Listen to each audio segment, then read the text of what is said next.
Ladies and gentlemen, welcome to another Ashencast, and today we're having a look at a game played on the Korean server. We are live in the replay as we will look at Mr. ZEKA here on the Azir. And we will check out whether or not he has made some progress. You know, how he's looking with the Azir. He's currently 1300 LP challenger, so definitely no slouch of an elo. And, well, the man has shown quite a bit of promise on picks like the Akali, like the Sylas. Remember, he is the world champion after all, did absolutely destroy people. But in the recent couple of months, he has not been looking too scary anymore. And one of the main reasons was that he tried out, well, he tried to play control mages and it didn't go too well. And then now, of course, Sylas and Akali not really in the meta. So he was kind of relegated to something like the Gragas. Found some really good Gragas plays, but also got absolutely stomped on it by Faker, which of course doesn't make anyone happy.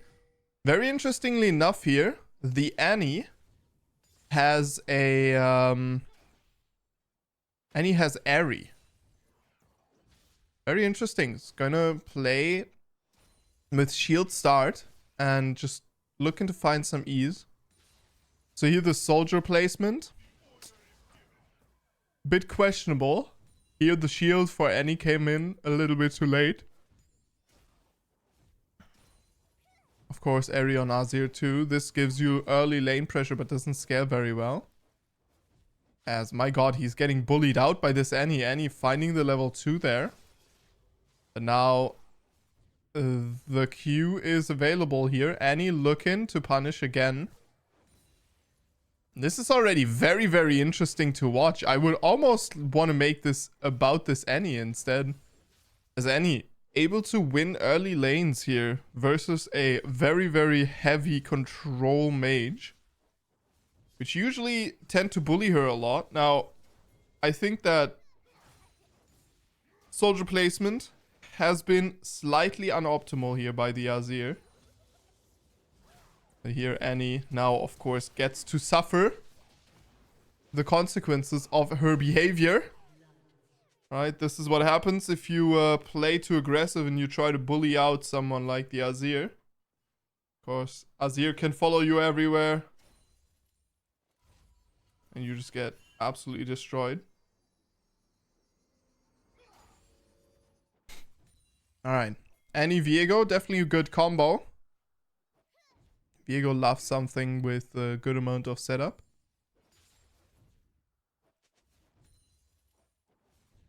Any definitely that go.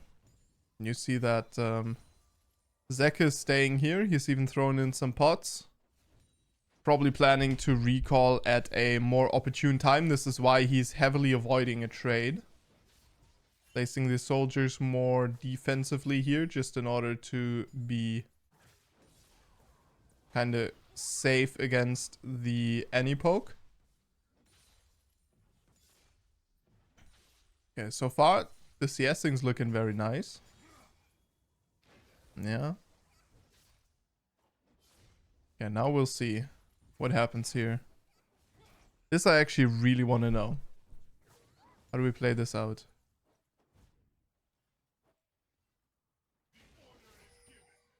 Yeah, the soldier placement there again, right? Not optimal. Azir, of course, is a very complicated mage. You have to put a lot of work in. And also, of course, very important that ZEKA. Very important to know that ZEKA... Ooh, Annie using a little too much resources here. Or too many resources. That ZEKA classically has been pretty good at the... kind of... How do I put this? At the spacing part of the game, at the damage foresight part of the game. And of course, because he plays melee so much, is very good at understanding how to play from behind and so on. As any, of course, very happy about the resources that both players have here. Unfortunately, Annie did use her flash. ZEKAS still has his. As Annie is in a very dangerous situation. He had the flash forward and he secures her. Now Viego is ready though. No flash. He is still available and he will get out. I mean, at the end of the day, if Annie just plays that safe and waits for her level 6, she just absolutely destroys him. But I think this is exactly... This is actually really good because I think that he knows this isn't the optimal play.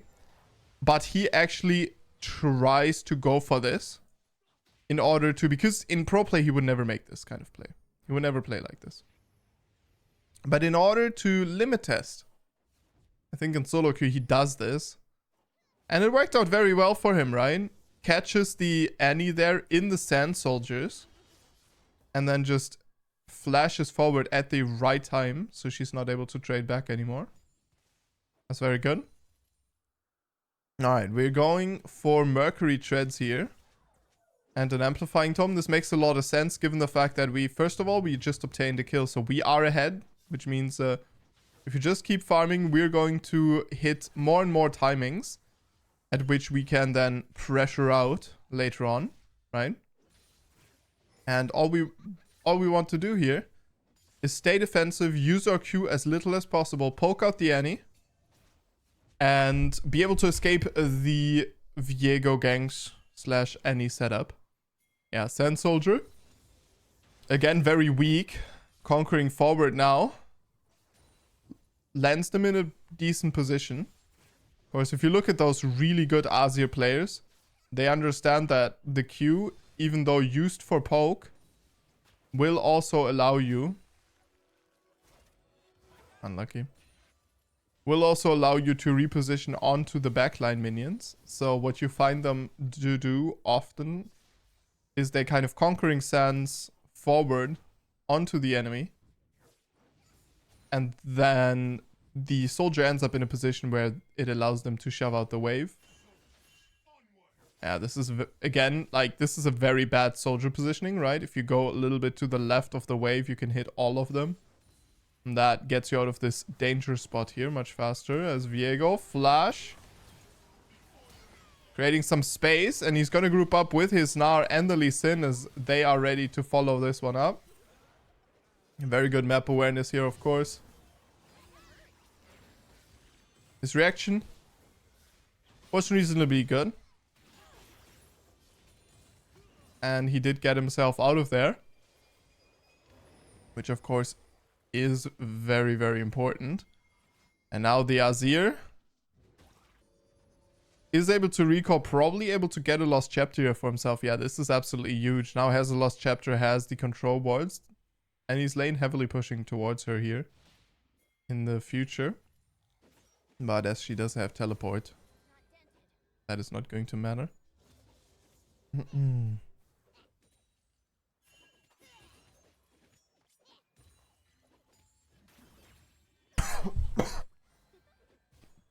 I'm sorry. Water. You think it is so good for you and friendly, but then... Okay, I'm not gonna... Then it enters the wrong hole. No, we're not gonna go there. Zeka following up here as a beautiful Gnar ultimate. Not going to hit the double stun, but it doesn't really matter at this point. The damage is already done, and we will take down the 2 of the enemy team. And at this point, the game's looking not very good. Again, looking a little bit at the soldier placement. Again, not optimal soldier placement here. Again, with the Q. But... I mean, I'm listen. I want you to understand, right? I do lament this. It's not like I could do it, okay? But I've watched Body Those Fools. I've watched those really good Azir players. The Qs can be positioned in a way where you hit 3 minions with each Q, sometimes even 4. And if you look at Azir mains, really good Azir players, that's where they end up. A lot of the time.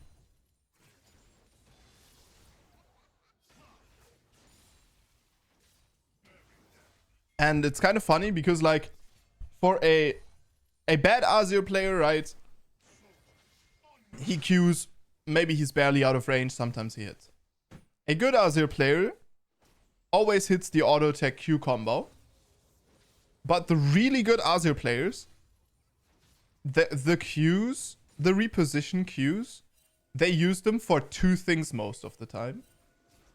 They use them for poke, but then they also use them to kind of reposition their soldiers into get better position. And it's like a second soldier summon. In that you can... Now, you started to attack the front line and then you start to attack the back line. Okay, beautiful flash as we're going to pull out the Annie here. Of course, a bit of a question mark whether or not something like a hyper carry like Azir should be in that position to flash for a singular person. But, you know, it's totally fine. Zenny will go down once again, of course. Very difficult lane here for Annie. I love the idea to solve it. Annie playing that very aggressively, trying to pressure out. Okay, see. This was much better soldier positioning. Here the Q again. Not that optimal. So we're going to poke out and we will take another plate here. Ooh, a lot of money going over to the Azir now. Absolutely something that we like. As he's going to stay here though. Keep bullying the tower. Going to stay on the map. Miss a recall timing here, but the Drake will be taken. His resources are okay. Although he is a little bit low on HP and doesn't have any regeneration. So potential vector for Annie to attack. Most likely not going to happen, but it is still something. Okay. Gets Annie to trade in here. We'll have to shuffle out. Annie is out for blood. Beautiful flash. And if she finds the Q auto, yeah. Kills ZEKA here. Very, very good. Very well done by ZEKA. And I think... I don't know about you, but I think I saw that coming pretty much exactly that way. Of course, he used his flash there, right? And Annie has her flash. He's just toying a little bit too much with her. While positioning the soldiers too aggressively forward, right? Versus champions like the Annie. You want to position the soldiers in a way that it forces them to back off. Instead of it allowing them to attack you. Because this is something that you see a lot is, right? Some champions, you place the soldier kind of behind them. And they just still have to run through them and run away.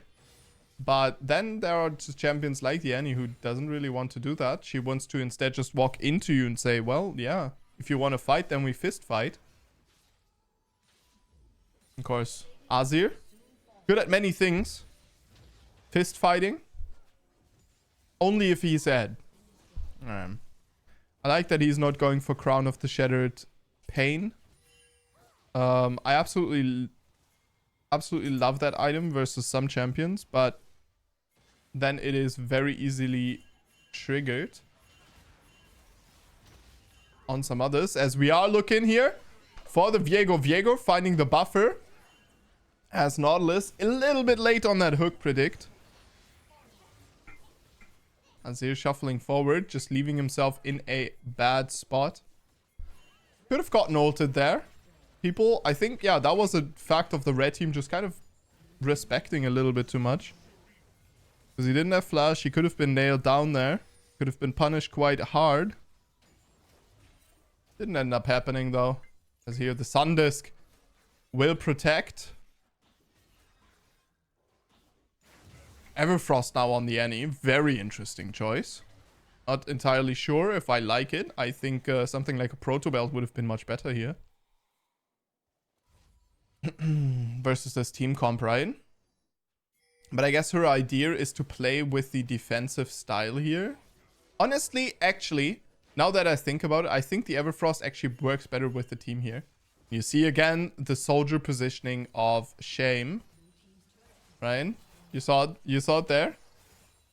Soldier not positioned correctly. Not able to hit all 3 minions, able to hit 2 only. And I think to an Azir main, this looks like kind of what it would look like to us for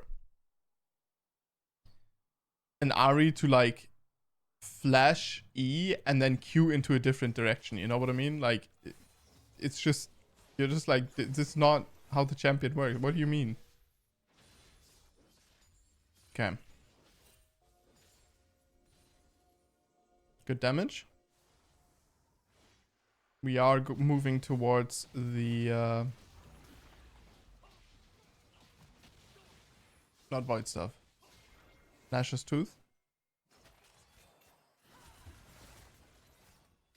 There is still some potential here with the AD carry being so far ahead here, right? Rahel on that Xayah. Has the Kraken Slayer working towards the Navori Quick Blades here, as he is quite far ahead in the bot lane. Azir will play the side lane now, but as you can see, just pushes in a little bit. And then immediately hovers towards the team again, just in case. Now he's going to push in another wave. Again here, not optimal soldier positioning. Again, I know it's tiring, but this wave could have been cleared already. As we move towards the dragon now. No, we are not moving towards the dragon. Instead, we are going to look for the Poppy here. Whoopie Poppy can just ult someone out though. Yeah, not the optimal dive target. Dealing massive damage to her will force her back though. As the dragon here still not able to be taken. Lee Sin opting for the mid lane turret here on the Herald spawn, which draws everyone up there. Means Azir can just get this tower for free, more or less. Rakan looking for the engage. Xayah found out here. As beautiful flank here by the Poppy. Lee Sin will go down. Nautilus will go down too. That is the entire team, but Zeka dead here. Zeka's Sundisk is finishing the clear out of this wave. This is the equivalent of Fiddlesticks ulting a wave, as this tower does provide absolutely nothing except some, well, yeah, some momentum here. Of course, Azir doesn't need the Sundisk as much, but still, always a handy thing to have. Is Gnar actually kind of trying to mess with people here. Will have to pay for it with his flash, maybe even his HP. Oh, HP not quite reduced to 0, as Zek is making best of this situation and just double soaking waves here, right? Getting this wave in as well, as he got a wave into the top lane. Now he's gonna get a set of Krugs here, which means, yeah, he has been shooting up in money here. Getting a lot of CS, getting a lot of money in general. Working towards that Nashers, which should be available to him here right now.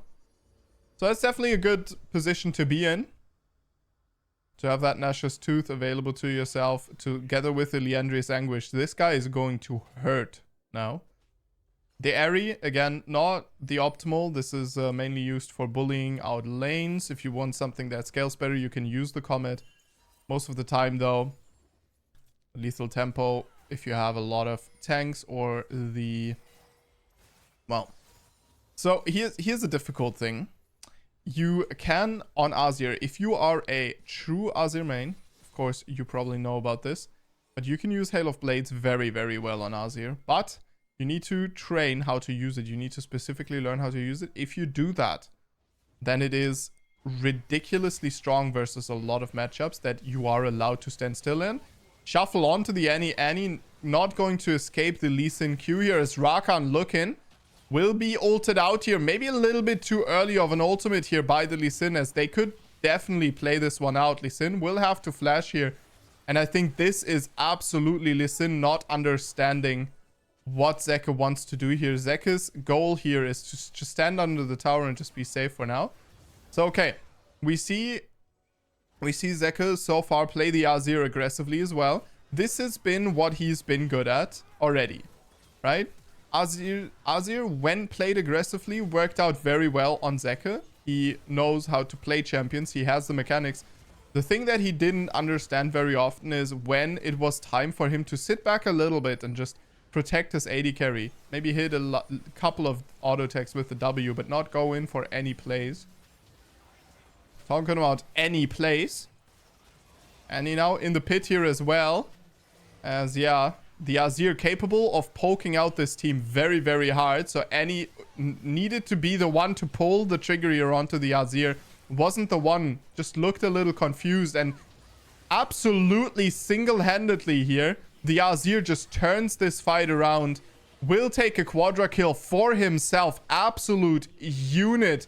The ZEKA domination here in 1300 LP Challenger. Not anything to scoff at here, as we will get ourselves a little bit of a victory, Baron and blue buff as well, and then hopefully go spend our money and then start split pushing.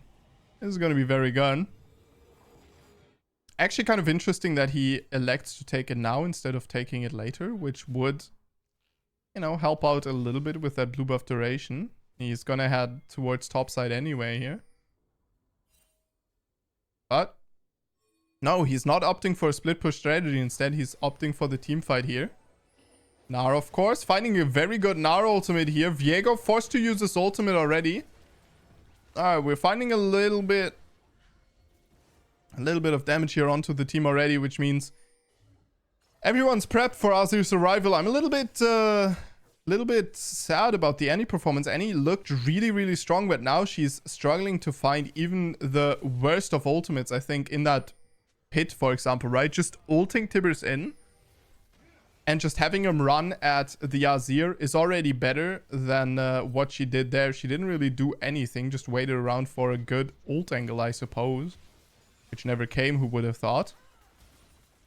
And, ooh, the flash pin. Beautiful play here as Azir will be taken down. Beautiful. Very well done here by the Poppy as this team fight immediately ends as the support and Azir are taken down. Now, we did trade the Viego against it, as here Xayah will use the Feather Storm. Make her vulnerable, but it doesn't really matter at this point. Kaisa able to poke out a little bit. But yeah, nothing really comes of the Baron now, and that is rather sad, as on that inhibitor play, a beautiful Poppy pin there will find the Azir and will turn this team fight. Very strong work here by the Poppy. Good Poopy. Very good Poopy. Oh, no, we gotta be a little bit careful here with the Poopy, but Xayah, no Feather Storm available, will just go down. With that, the play has kind of already ended. Xayah plays that a little bit better. She has the potential to dive this Gnar. Not entirely sure. I mean, with the Hullbreaker, Gnar has the ability to just demolish them once he gets his transform. Especially since we used our Feather Storm there. A little bit overzealously, but if you're behind, you want to secure, of course, the resources at any cost, right? So you're less likely to hold on to stuff. Alright. Looking for a little bit of damage again. Some slightly poor auto attacking and soldier positioning, as it were.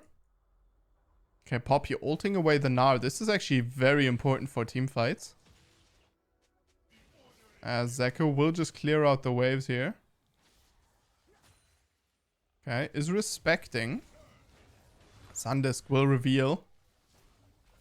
It's a very good job him kiting out the Viego a little bit here. Fake respecting and then pulling the Sundisk. Okay, Naldis ultimate wasted. Zenny able to body block with that Tibbers. Kaisa just dies to a tower. Thank you very much, Kaisa, for making this game so easy. All you have to do is press W. But instead, what do? Alright, the Nautilus engage now finds the Annie, as now he does find the engage here in those Azir Sand Soldiers. You can see Azir's reach very, very good. if people are CC'd. People are held down. As they're incredibly oppressive, of course, when ahead. Find it very interesting that he elects to go for a Zhonya here instead of going for a Banshee Veil. But of course, quite a few use cases for a Zhonya Banshee's Veil. Not necessarily the same situation. It's very likely that you get hit by some inconsequential spells here, like the Rakan Wing forward, hitting a Q on you. Just to proc your shield. Not really taking a lot of damage.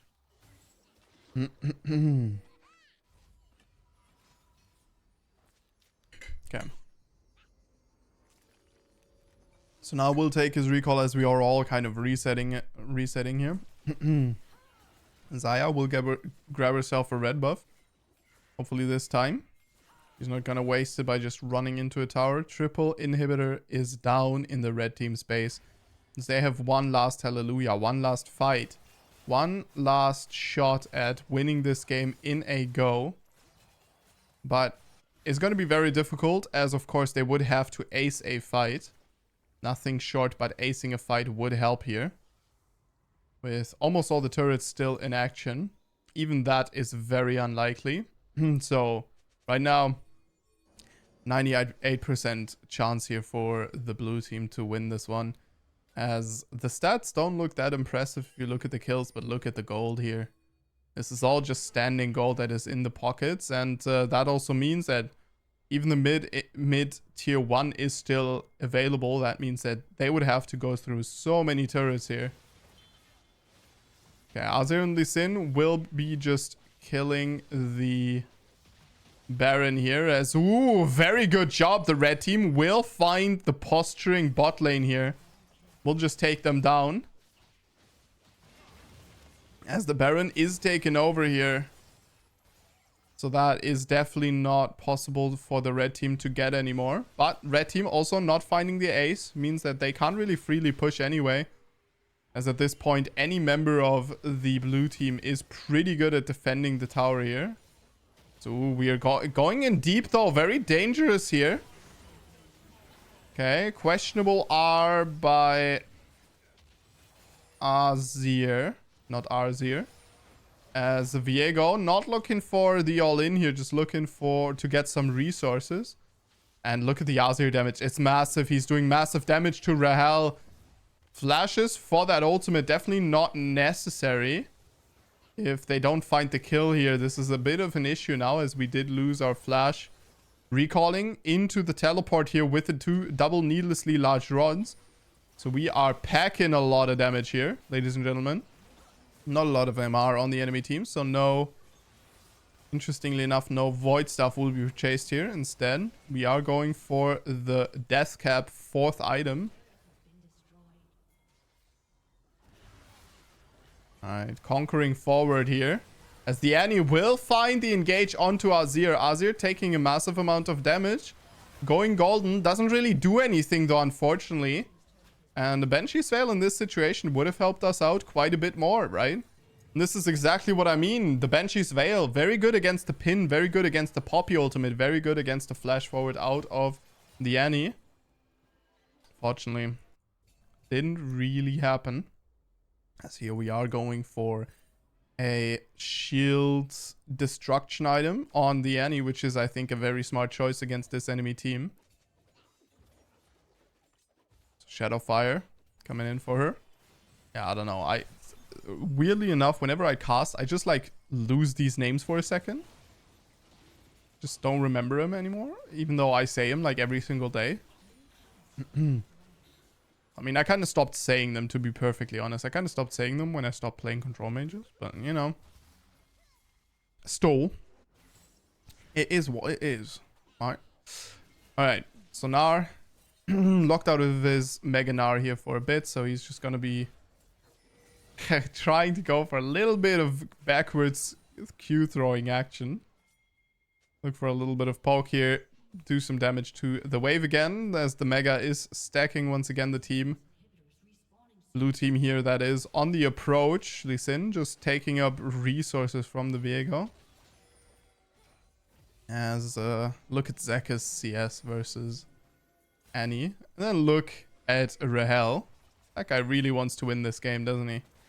This is, of course, the outcome of Xayah being able to defend double inhibitors for an entire... Ooh, very scary situation here as the flash is blown by the Kai'Sa. Now Poppy kind of found herself without an engage. Beautiful Nautilus ultimate, but the team not really able to follow up here. As now the CC has happened. A lot of cooldowns have been blown. And if Poppy can get back into the base here, there is still a good chance for her to find an engage. As Kai'Sa will go down once again. Rahel finding a kill onto the enemy bot lane here once again. 1-7 by both of the bot laners. Thank you very much for all your hard work here, Zeka says. As he is... Well, the top side is solo carrying these down here. I don't understand how this Kai'Sa always finds herself in these bad positions when clearly your build would permit you to literally sit here and just spam Ws. We're not doing that, however, and just permanently going down. The one champion on the enemy team that should never be in danger at all. As here, yeah, we will have to ult away the Poppy, but even then, Rahel will just collect us. As the red team will pick up even more of the blue team here. And so much gold swing here. 10k gold. Now, only a lead of 5k for the blue team anymore. As they are letting up very, very quickly here. Look at the items on the Kai'Sa and then look at the Xayah. Xayah, an absolute machine. As of course, Viego not really that rich, but it doesn't really matter. We don't really care about the Viego items at this point. I think the only thing that you could lament is Viego going for the Heartbound X here instead of something like a... Ooh, actually, something that demands our attention here. Gnar trying to kind of backdoor it, proxy some waves here. As Annie is going to have to ult to clear the wave here. The shuffle will take down the Annie as now Azir has come to this fight with the Banshee's Veil in hand. Banshee's Veil stays unprocced. Ooh, very scary situation here for the Poppy as Poppy will ult away the Gnar. So very good job by her on that one. Not wasting the ultimate on the Azir, of course, which she just can't use it on. And the Banshee's Veil stays unprocced, which is absolutely huge. Now it is procced, but at this point it is already very late. Beautiful flash here by Zeka to mirror the Viego. And unfortunately, Rahel is just a little bit too late to arrive. And thus, Gnar and Zeka, the top side at extent, find a way to end this game once again. Zeka very good at those base plays, very good at those backdoors. Thank you very much for watching, and I will see you guys in the next one. And ladies and gentlemen, if this cast wasn't awesome, then tell me what is. This was a fucking great game. GG.